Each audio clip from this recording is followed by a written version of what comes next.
सनातन धर्म की रक्षा के लिए भगवान विष्णु ने लगभग 10 अवतार लिए हैं। हर अवतार किसी न किसी महान उद्देश्य की पूर्ति के लिए हुआ है। उनमें से भगवान विष्णु का 5वां अवतार, जिसका नाम वामन अवतार है, बहुत समय पहले त्रेता युग में असुरों के महाराजा बलि का जन्म हुआ। वह भगवान विष्णु के भक्त प्रहलाद के पौत्र और विरोचन के पुत्र थे। बचपन से ही बलि में वीरता, शौर्य और दानशीलता के गुण दिखाई दे रहे थे। उन्होंने अपने गुरु शुक्राचार्य से शिक्षा प्राप्त की और उनसे अनेक दिव्य अस्त्र शस्त्र और शक्तियां प्राप्त की। बलि बचपन से ही युद्ध कला में निपुण थे। बलि जैसे जैसे बड़े होते गए, उनका पराक्रम बढ़ता गया। उन्होंने देवताओं के साथ अनेक युद्ध किए और एक एक कर उन्हें पराजित कर दिया और इंद्रलोक भी महाराजा बलि के अधीन हो गया। अब तीनों लोक, स्वर्गलोक, पृथ्वीलोक और पाताल लोक, सब बलि के शासन में आ गए थे। देवता निराश होकर भगवान विष्णु के पास गए और उनसे प्रार्थना की, हे प्रभु, अब आप हमारी रक्षा करें। देवताओं की रक्षा के लिए भगवान विष्णु ने अदिति और कश्यप ऋषि के पुत्र के रूप में जन्म लेने का वचन दिया। अदिति ने कठोर तप किया और भगवान विष्णु से वरदान पाया कि समय आने पर आप मेरे गर्भ से जन्म लेंगे। इस वरदान को पूरा करने के लिए भगवान विष्णु ने अदिति के घर एक ब्राह्मण बालक के रूप में जन्म लिया। कुछ समय बाद महाराजा बलि ने पृथ्वी पर एक महान अश्वमेध यज्ञ किया, जिसका उद्देश्य था कि अपनी शक्ति और साम्राज्य को अस्थायी बनाए रखना और ब्रह्मांड में सर्वश्रेष्ठ स्थान प्राप्त करना। महाराजा बलि ने संकल्प लिया कि वह इस यज्ञ में दान करेंगे और किसी को भी निराश नहीं लौटाएंगे। और इसी अवसर पर भगवान विष्णु वामन का रूप धारण करके यज्ञशाला पहुंचे। उनका दिव्य तेज देखकर सभी लोग चकित रह गए, लेकिन महाराजा बलि ने उनका आदरपूर्ण स्वागत किया और कहा, हे वामन राज, आप जो भी दान चाहते हैं मैं आपको अवश्य दूंगा।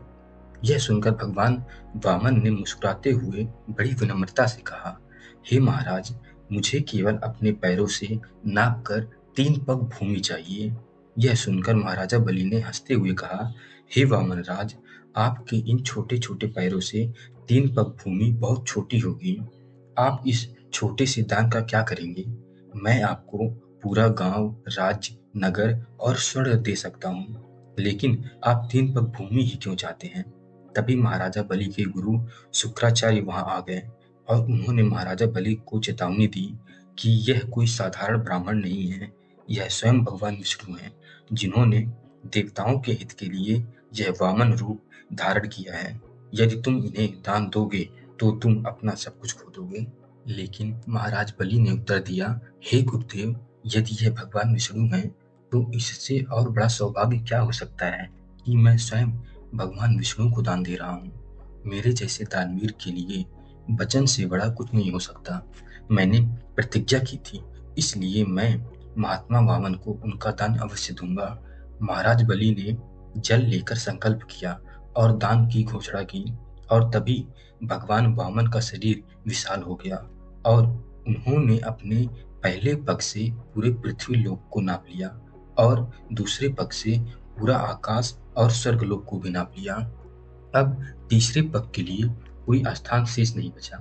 तब भगवान वामन ने पूछा, महाराज बलि, अब मैं अपना तीसरा पैर कहाँ रखूं? तब महाराज बलि ने हाथ जोड़कर कहा, प्रभु, अब मेरे पास आपको देने के लिए कुछ नहीं बचा है, अतः आप अपना तीसरा पग मेरे सिर पर रख दीजिए। तब भगवान वामन ने अपना तीसरा पग महाराज बलि के ऊपर रखकर उन्हें सीधा पाताल लोक में भेज दिया। लेकिन भगवान विष्णु महाराज बलि की सत्यनिष्ठा, दानशीलता और धर्मप्रियता से बहुत प्रसन्न हुए और कहा, हे महाराज बलि, आप असुरों में महान हैं। पाताल लोक का राज्य सदा आपका रहेगा।